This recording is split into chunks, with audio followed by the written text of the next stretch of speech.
Now that the heir is born, you're of no use to me. Leave the kid and get out. We don't have the luxury to provide for a freeloader." David's words left me feeling dizzy. All this time, I had been working hard for David. But all that awaited me were his harsh words, treating me like an object. Just because he's my husband doesn't mean he gets a free pass for everything.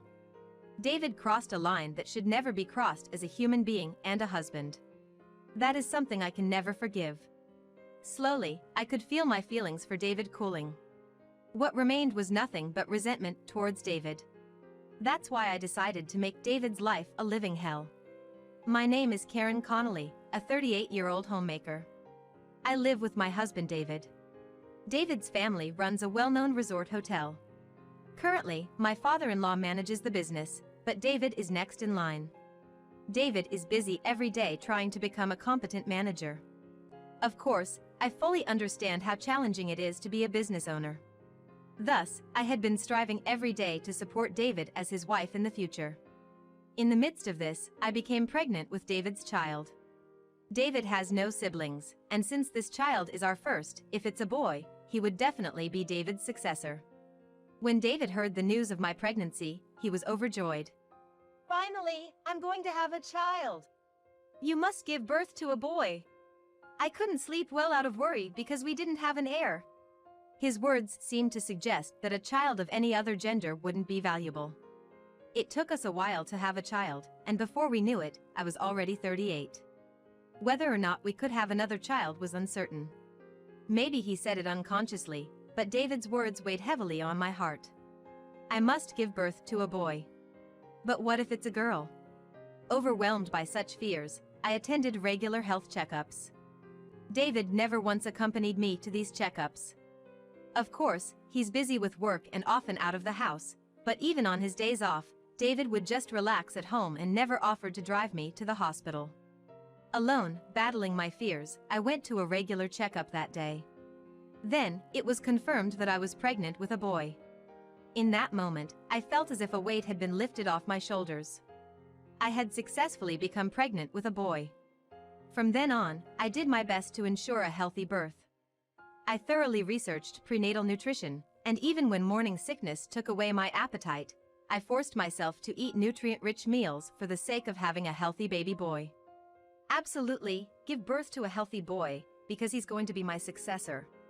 If a child with any problems is born, our hotel won't be able to continue running. You have a big responsibility. Every now and then, David would put this pressure on me. Each time he said such things, it felt like a heavy burden was being placed on my shoulders. The thought of our child not being born healthy terrified me. But at the same time, I felt guilty towards the baby in my womb. As a mother, no matter what kind of child is born, I should love them. Yet somewhere inside me, I harbored feelings like, "You must be born with a healthy body." Towards my unborn child, I felt as if I was projecting my own burdens. Whether it was due to mental stress or not, my health continued to decline. My morning sickness was so severe, I often found myself throwing up shortly after eating. According to my in-laws' belief that families should dine together, David always made sure to be home for dinner after finishing his work. The usual routine was him eating the dinner I prepared, then relaxing afterwards. But lately, as soon as I eat dinner, I feel a wave of nausea and end up rushing to the bathroom, hand over my mouth. It's been happening more and more. Seeing this, whether out of annoyance or concern, David always sighs and says, "Again? Getting all dramatic about how sick you feel just ticks me off. I get it, pregnancy is tough, right? But doesn't that seem a bit over the top? Women all around the world go through the same struggles and get over it just fine. Why can't you handle it like everyone else? You lack a sense of responsibility as a wife." I'm sorry. David scolded me almost daily. After throwing up, the fatigue was already unbearable. Yet, when I came back, I'd be showered with harsh words from David. My physical illness was compounding the fragility of my mental state.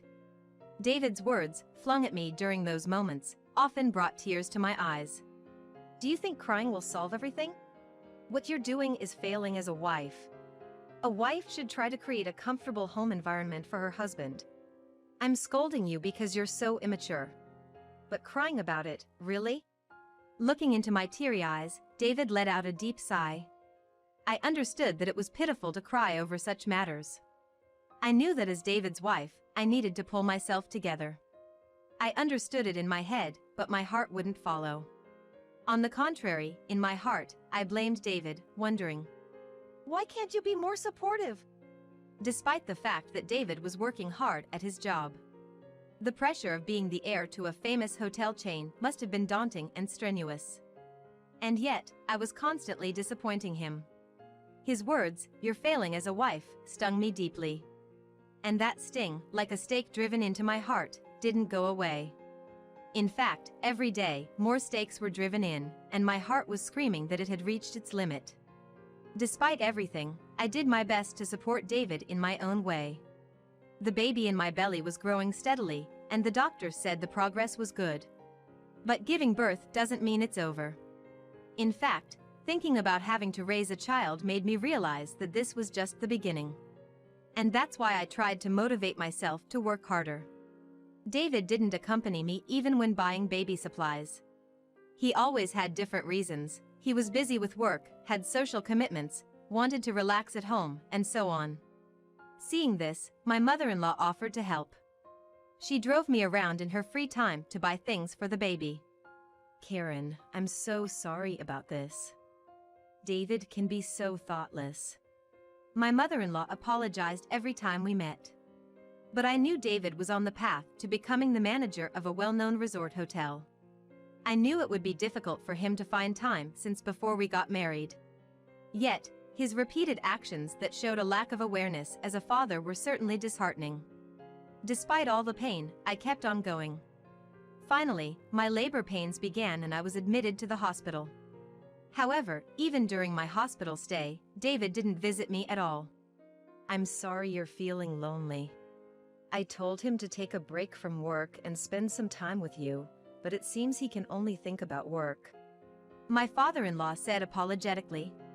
I understand that the heir to such a position must face various concerns. Indeed, as the heir, there could be concerns to be had. But to not even come see his hospitalized wife's face, what's that about? David only came for the birth. He wouldn't even hold my hand as I writhed in pain. Just stood by, merely watching. How lonely that made me feel. Even so, our baby was born healthily. The first cry echoing in the delivery room. Hearing it, I almost felt like crying myself. After the birth, things calmed down, and I was alone with David in the hospital. Since it was the first time in a while we were face to face, I was thinking about what to talk about when David said, "I have something to tell you." As I cocked my head, wondering what it could be, David began to speak. And then he said something outrageous. "Now that the heir is born, you're of no use to me. Leave the kid and get out. We don't have the luxury to provide for a freeloader." I felt dizzy at David's words. Of no use? Leave the kid and get out? Freeloader? What is David saying? I've been trying so hard for David's sake. I felt like something I had been holding onto for years was slowly slipping away. It was my love for David. Seeing him smiling smugly after betraying me so cruelly, anger began to well up within me. I won't feel satisfied until I thoroughly bring David down. I will do everything I can to make sure of it. With that resolve, I decided to take action. If that's the case, fine. On the day of discharge, I'll leave the kid and go, okay? I asked with a smile. David widened his eyes, perhaps not expecting me to agree so readily. Of course, I wasn't just saying those words for the sake of it. I truly believed it would be okay to do so. That's a relief you're quick to decide. Don't worry, I'll explain everything to our folks. After we get home, let's go through the attorney for the divorce proceedings. David, who initially seemed surprised, realized I was serious, breathed a sigh of relief, and said that with a smile. Of course, I didn't say that without a plan. Rather, I was convinced that by doing this, I could surely give David a nightmare. David didn't come to see me at all until the day of my discharge. He didn't even participate in the workshops planned by the hospital. While I had expected as much, I couldn't help but smile at his thoughtlessness. David really doesn't think things through. After a while, the day of my discharge finally arrived. I came back home carrying the baby. Then there it was, paperwork from the lawyer that David must have prepared in advance. Can you fill them out quickly? Don't tell me you've changed your mind. I'm all set to get a divorce. I won't say anything like that. I put the baby to sleep, feeling irked by David's words, and quickly filled out the paperwork. David had already filled in the parts he needed to, so the papers were soon completed. Well then, goodbye. Thank you for everything, I said. Then, I returned to my room, took only the bare minimum of my belongings, and left the house. Then, I decided to stay at my parents' house for a while. Seeing me arrive with nothing but the clothes on my back, my parents were worried. But as I explained that I had my own reasons for everything, they said nothing and served me a warm meal. After spending a pleasant time with my parents, the night grew late, and I decided to go to bed. Being quite tired, I was able to fall into a deep sleep immediately. But a few hours later, I was jolted awake by the shrill sound of my smartphone. Rubbing the sleep out of my eyes and checking my phone, it showed more than 30 missed calls from David. There were also numerous messages pleading me to answer the phone, making it apparent that he was in a dire situation. David seemed more cornered than I thought. I almost laughed in satisfaction, but held it in. Wondering what the situation was, I decided to call him back. Hello, is that you, Karen? It's Karen, right? Please, help me with the baby. David began explaining the current state of affairs. After I left, David had tried to take care of the baby himself, gathering whatever information he could. But parenting isn't something you can just wing with knowledge alone. Plus, our baby was just born. It was undoubtedly demanding. David, who had never shown any interest in housework or the baby except as a means to secure his heir, was clearly unfit to be a parent. As I expected, David started to lose his nerve almost immediately. Exhausted, he went to sleep only to be woken up by the baby's crying. Although he was aware of the concept of crying at night, the reality exceeded David's expectations. Even when he finally got the baby to sleep, the crying would soon start again, disturbing his sleep. David seemed at his wit's end, unable to get a break from the relentless responsibility. Please, come back home now. I didn't know it was this tough. I realized I can't do it without you. I'll forget about the divorce. Come back home now? Forget about the divorce? That's ridiculous. It's not to my benefit at all. It's actually a loss for me. But David kept repeating desperately. Come back. I can't do it without you. If I still had feelings for the old David, I would have probably responded to these pleas. But I didn't give a damn about David now. I had no intention of reaching out to him. Sorry, but you need to give up. We just can't be together, no matter what. We're divorced, we're no longer a couple. I'm already being nice by answering your calls. Really, I couldn't care less. I was sure that no matter what he proposed, I would never consider going back to David. But David kept desperately trying to hold on to me. Despite the fact that he hadn't done anything for me when I was having a tough pregnancy. Even more, he had left all the childcare and its necessities to me. He didn't even come to see me when I was in the hospital. But when it came to the baby, he wanted to claim it as his own and kick me out. A sigh escaped my lips at David's audacity. Why did I ever marry such a man? Where did I go wrong? As if he couldn't comprehend my feelings at all, David was trying to keep me on the line with his desperate voice. It was so annoying. I was wrong, I realize that now. I deeply regret it. I underestimated parenting, I had no idea it was this hard. I need you, Karen. No matter how many times I say, I will never go back. Or, we are divorced. David refuses to hear me, instead repeating, I can't do it without you, Karen. Like a stubborn child. It was clear that he didn't intend to listen to a word I said. After all, David was still very much a child himself. David is like a child, never satisfied unless things go exactly his way. It's far from amusing considering his age. Regardless of what happens, I have no intention of getting back together, just so you know. Oh, but I would like to take the baby if possible. I'll be visiting your place soon to discuss this, okay? Even though he's David's child, a good-for-nothing man, I still love my baby. If David ends up having custody, I'm certain the child will suffer in the future. I returned to my parents' house to create a suitable environment to raise the child. You're coming over? Even though I clearly said, I want to take the baby, he seemed to only pick up on the part about me visiting, brightening his tone, which annoyed me. But I had no intention of going to get my child without a plan. For the sake of my child, I was going to retrieve him today at noon, and to prepare, I messaged certain individuals. I honestly wasn't expecting things to go smoothly, but when I explained the entire situation, these people got so angry, even through text, and said they'd go over to David's house right away.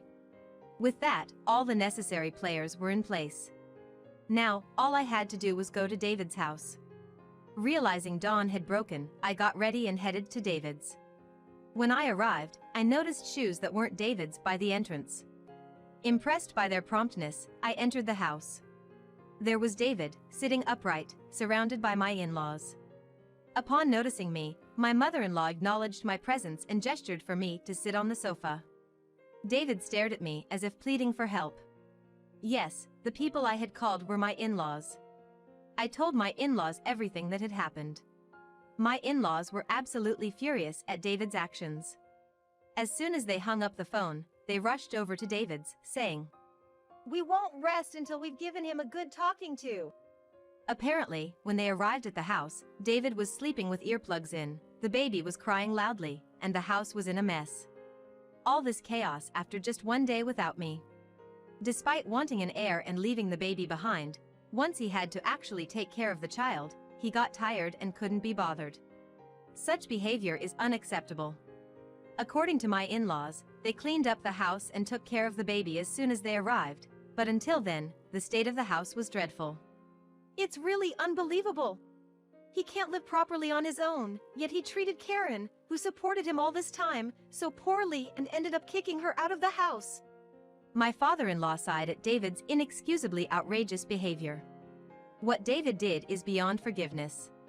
If he was going to kick me out, he should at least be capable of handling the basic necessities of life on his own.